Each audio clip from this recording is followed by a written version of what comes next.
Las obras de Jonathan Edwards. Capítulo 16. Inicio de las dificultades en Northampton.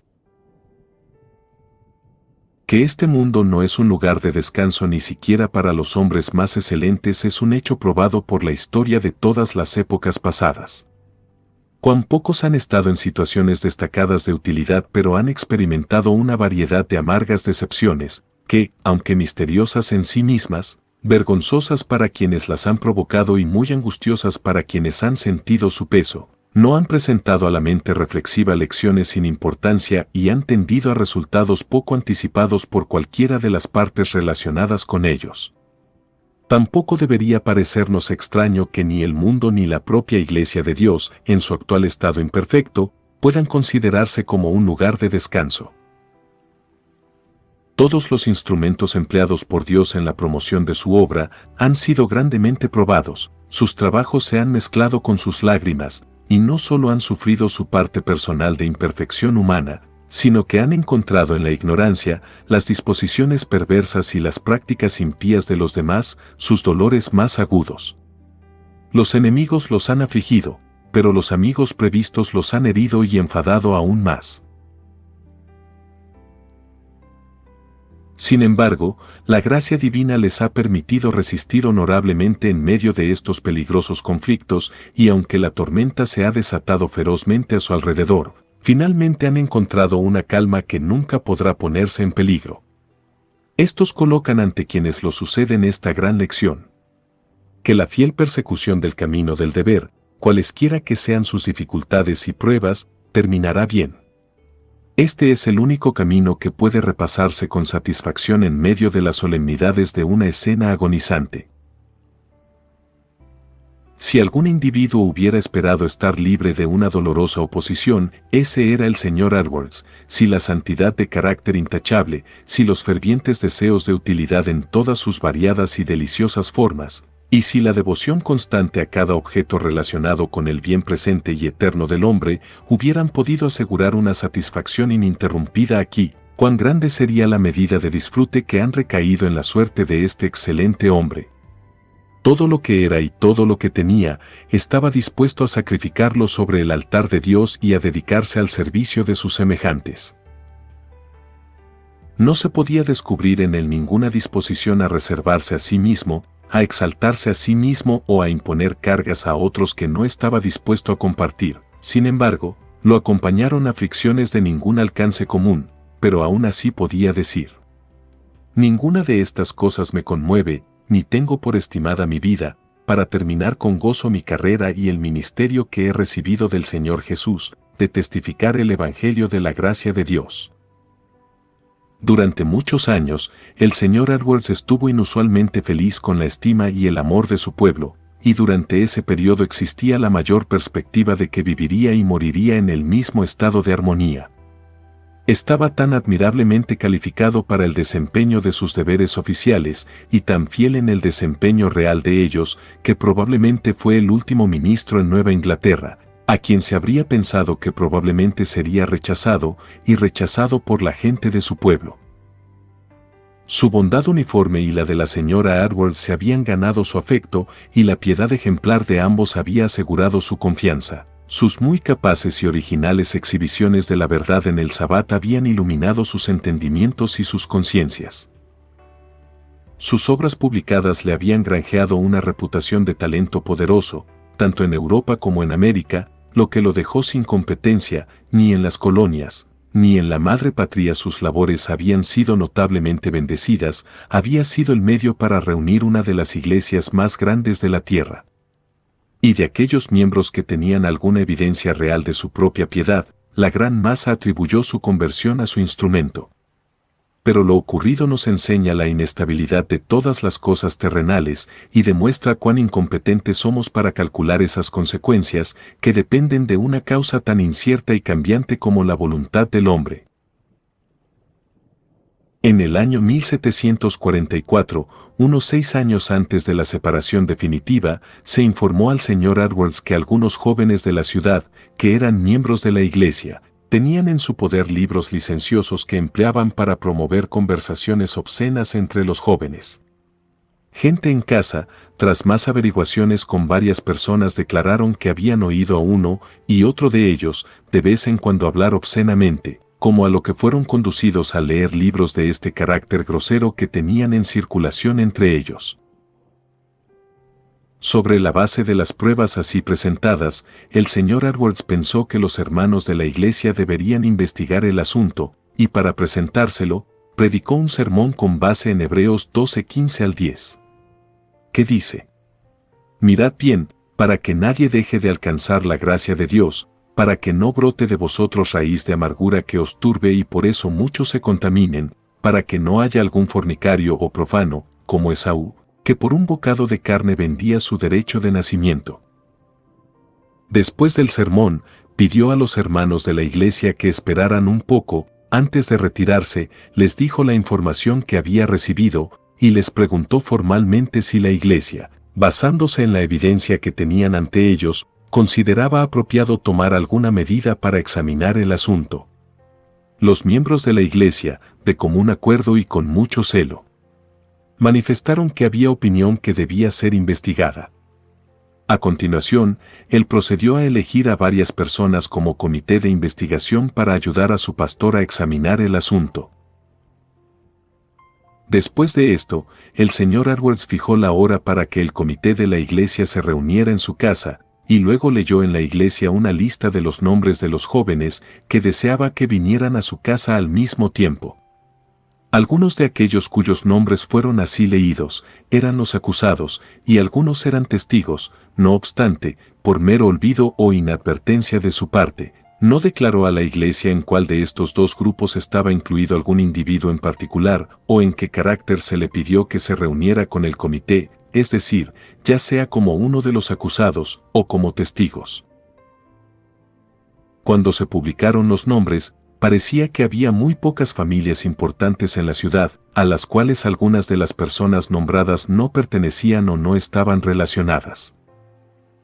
Sin embargo, muchos miembros de la iglesia, después de escuchar los nombres leídos, condenaron lo que habían hecho antes de regresar a sus propias casas. Si fue o no la ocasión de la alteración esta revelación de los nombres, acompañada del temor de que algunos de sus propios contactos estuvieran incluidos en la lista de infractores, es incierto. Lo cierto es que, antes del día señalado para la reunión, llegó el comité con un gran número de jefes de familia que cambiaron de opinión y declararon que no les parecía apropiado proceder como habían comenzado, y que sus hijos no debían ser llamados a rendir cuentas de tal manera por tal conducta, y de repente la ciudad quedó toda en llamas. Esto fortaleció a los acusados.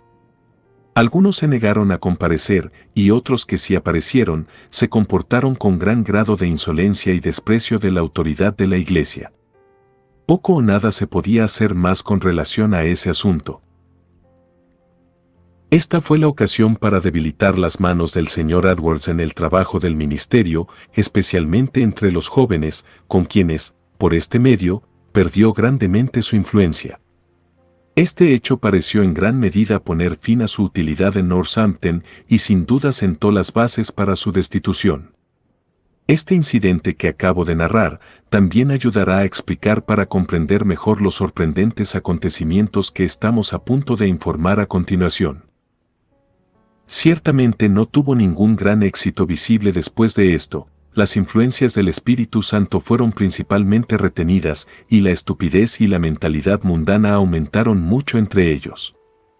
Ese gran y singular grado de buen orden, sana moral y religión visible, que había prevalecido durante años en Northampton, pronto comenzó a decaer gradualmente, y los jóvenes obviamente se volvieron más disolutos a partir de ese momento. Había otra dificultad de naturaleza mucho más grave.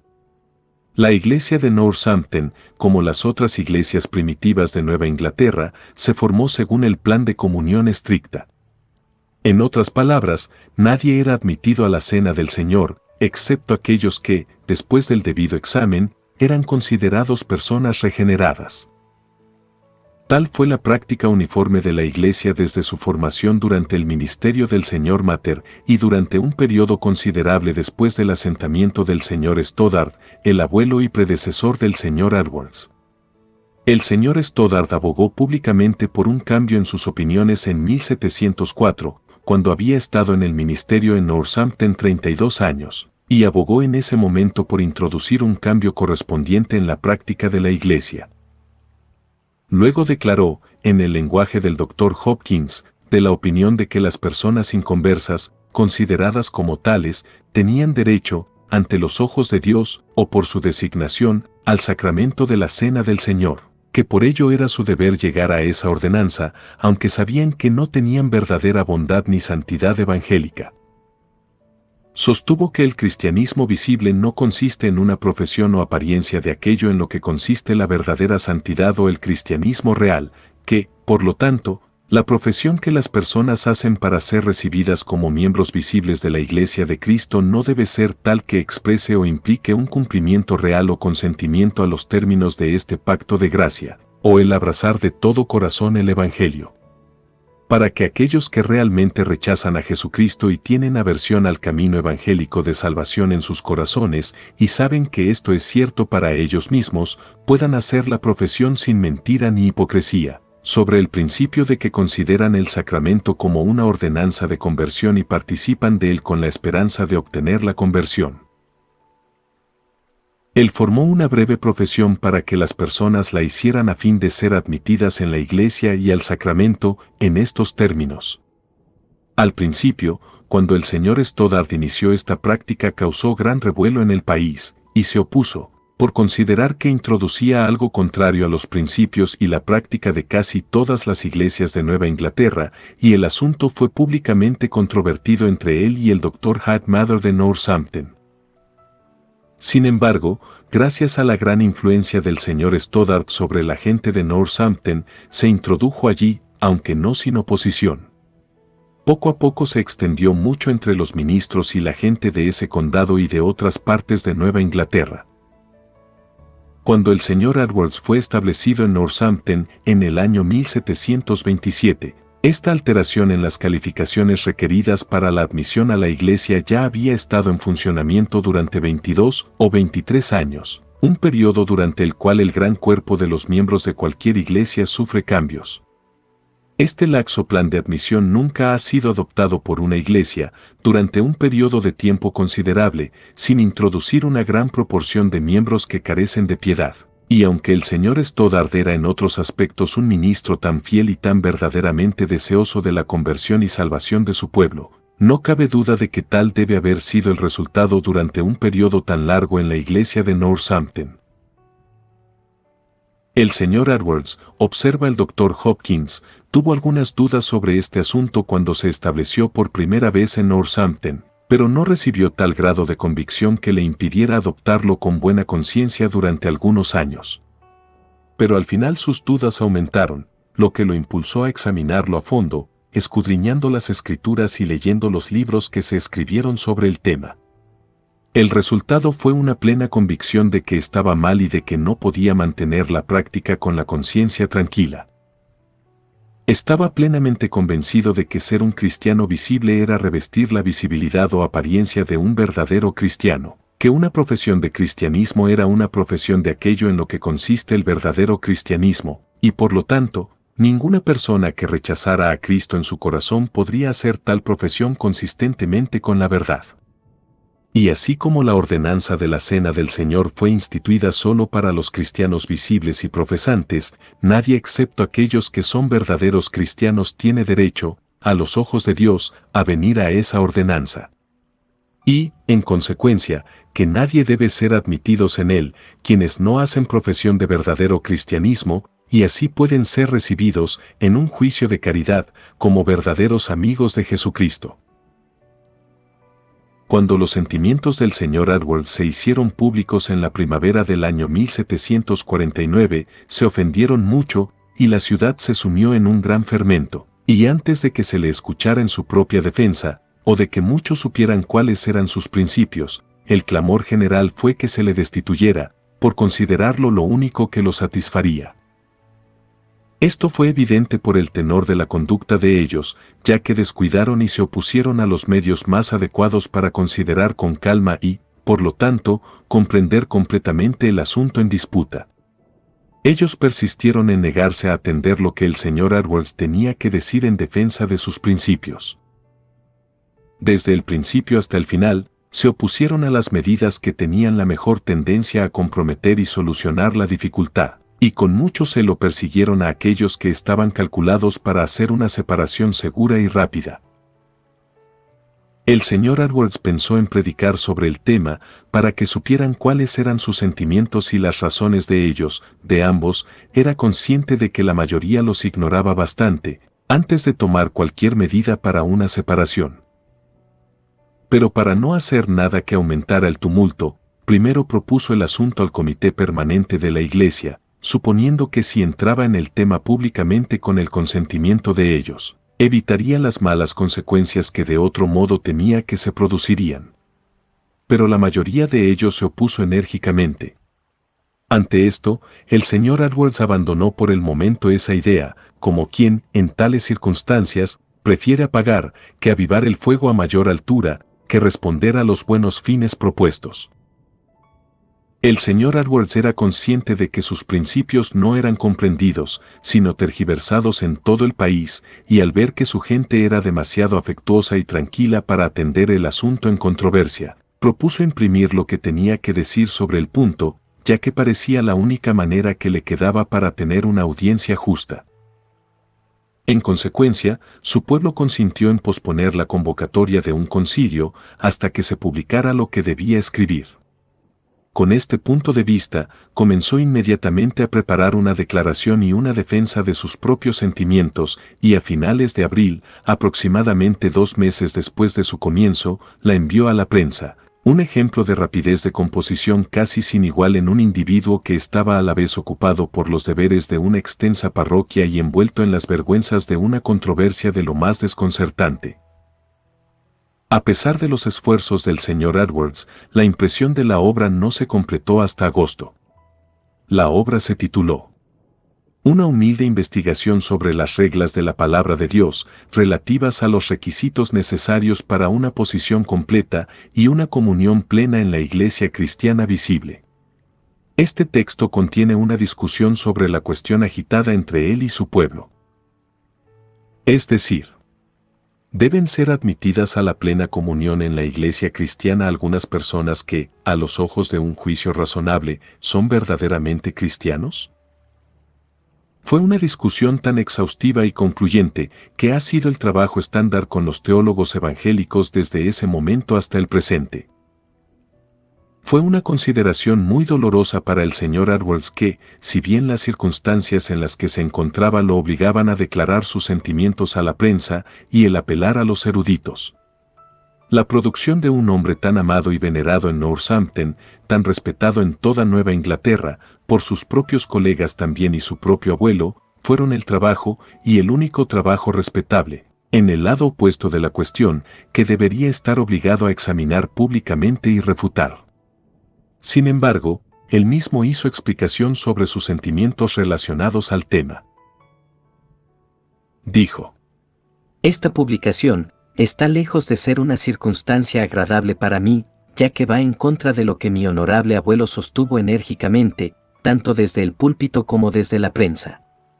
Puedo decir verdaderamente, por esta y otras consideraciones, que es a lo que me dedico con la mayor desgana que jamás haya emprendido ningún servicio público en mi vida. Pero el estado de las cosas en mí está tan ordenado por la disposición soberana del gran gobernador del mundo, que hacer esto me parece muy necesario y del todo inevitable.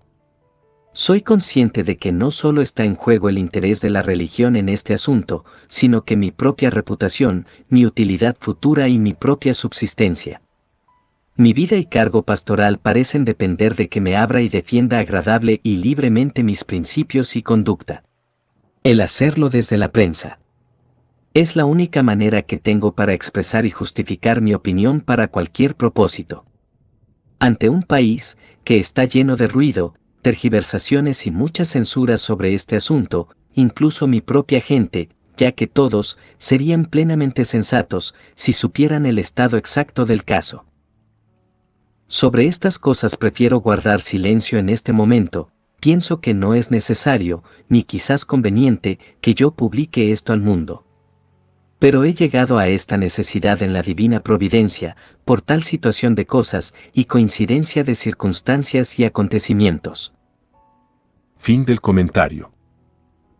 La gente de Northampton manifestó gran inquietud esperando esta publicación, antes de que saliera de la imprenta, y cuando se publicó, algunos de los líderes, temiendo su efecto final en las mentes de la gente, hicieron todo lo posible para impedir su lectura extensa, y fue leído por un número comparativamente pequeño.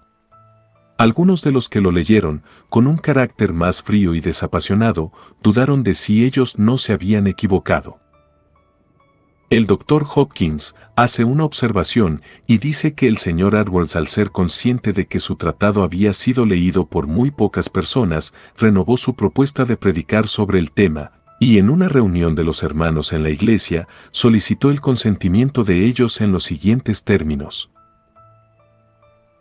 Deseo que los hermanos manifiesten su consentimiento, para que yo declare las razones de mi opinión relacionadas con la plena comunión en la Iglesia, en conferencias designadas para ese fin.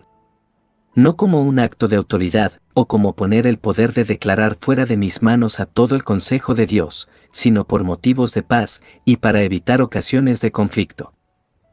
La respuesta de ellos fue negativa. A continuación, propuso que se dejara en manos de algunos de los ministros vecinos la cuestión de si, considerándolo todo, no era razonable que se le escuchara en este asunto desde el púlpito, antes de que el asunto llegara a su fin. Pero esto también fue rechazado. Sin embargo, habiendo contado con el consejo de los ministros y mensajeros de las iglesias vecinas que se reunían en Northampton para asesorarlos en sus dificultades, procedió a nombrar una conferencia para predicar sobre el tema, proponiendo hacerlo semanalmente hasta que hubiera terminado lo que tenía que decir. El lunes hubo una reunión de la sociedad, en la que se aprobó una votación para elegir un comité que acudiera al Sr. Edwards y deseara que no predicara conferencias sobre el tema en controversia, de acuerdo con su declaración y nombramiento.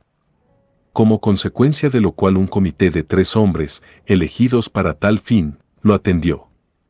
Sin embargo, el Sr. Edwards consideró apropiado proceder de acuerdo con su propuesta y, en consecuencia, predicó varios sermones hasta terminar lo que tenía que decir sobre el tema.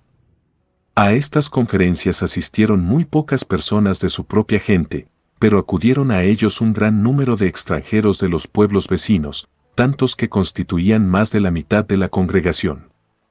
Esto fue en febrero y marzo de 1750.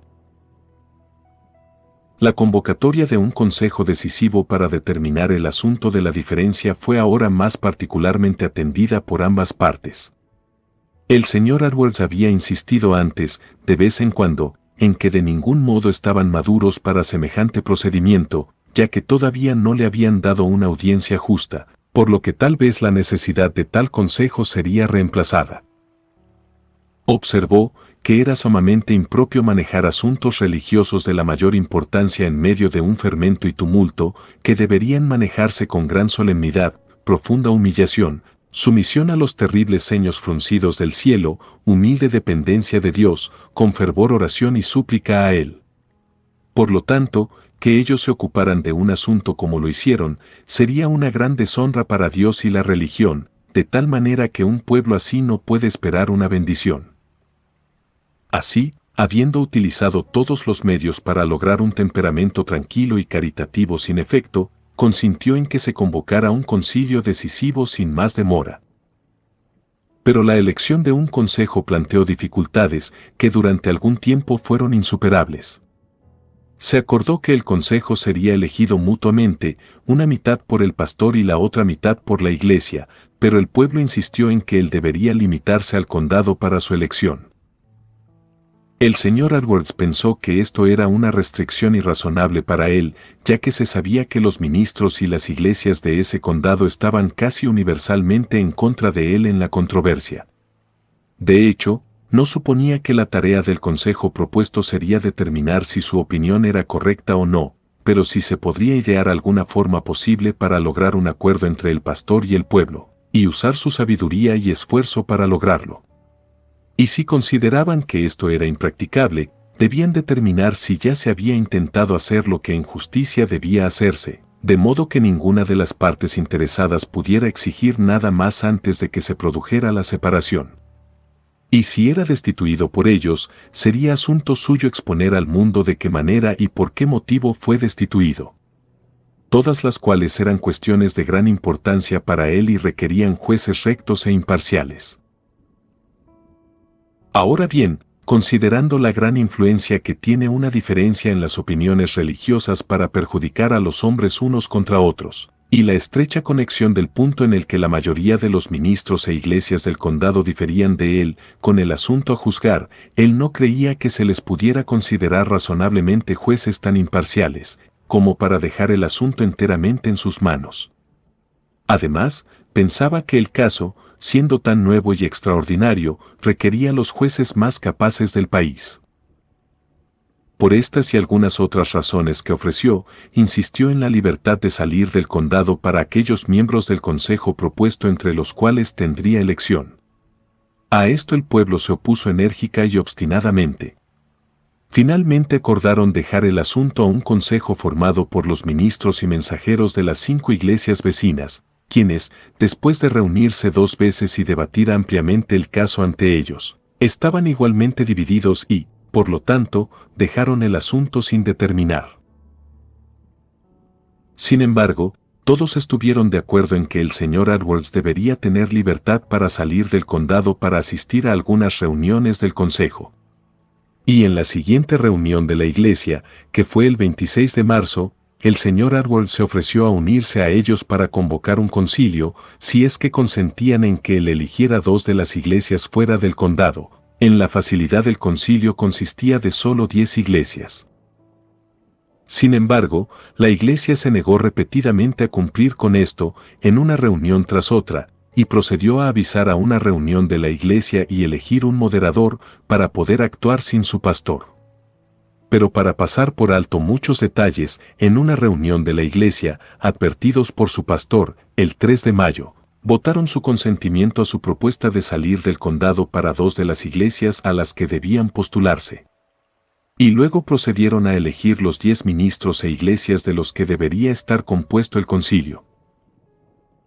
Fin del capítulo 16.